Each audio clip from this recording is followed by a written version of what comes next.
আসসালামু আলাইকুম।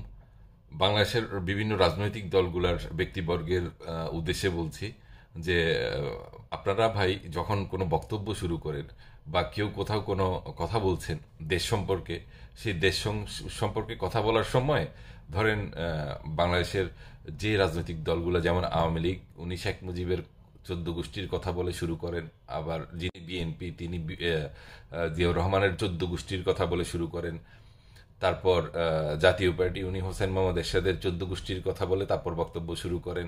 তারপর জামায়াতে ইসলামী ওনারা গোলাম আজম থেকে শুরু করে বাকি যারা আছে তাদের আলী হাসান মুজাহিদ এদের সম্পর্কে 14 গোষ্ঠীর কথা বলে শুরু করেন।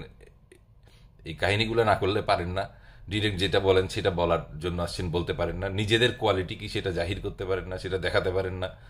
শুধু শুধু 14 গোষ্ঠীর ওই অতীত ইতিহাস, ওদের কারণে বাংলাদেশের তমুক হয়েছে, ওদের কারণে এই হয়েছে, ওদের কারণে ওর কারো বাপের দিন না দেশ নাকি ভাই? এটা কারো বাপের দিন না দেশ না। সবাই এখানে নাগরিক, আমরা সবাই নাগরিক, সবাই সমান তালে যাচ্ছি। যে যোগ্য তারা দেশ চালাবো। আর আপনাদের তো এখন প্রতিটা দলের যে কাঠামো আছে, প্রতিটা কাঠামোর দিকে তাকালে একটা যোগ্য লোককে দেখতে পাই না। এইরকম মরা অবস্থা হয়, নেতৃত্ব শূন্য একটা দেশ হয়। কোনো কোয়ালিটিফুল নেতা যদি একজনও থাকতো, একটু মনকে বোঝানো যেত, বুঝছেন? যা বাজে অবস্থা, না এত বাজে অবস্থা, একদম আসলে এটা কখনো কামনা করা যায় না। আমরা দেশবাসী হিসেবে এটা খুব নিজেরা আনসিকিউরড ফিল করি।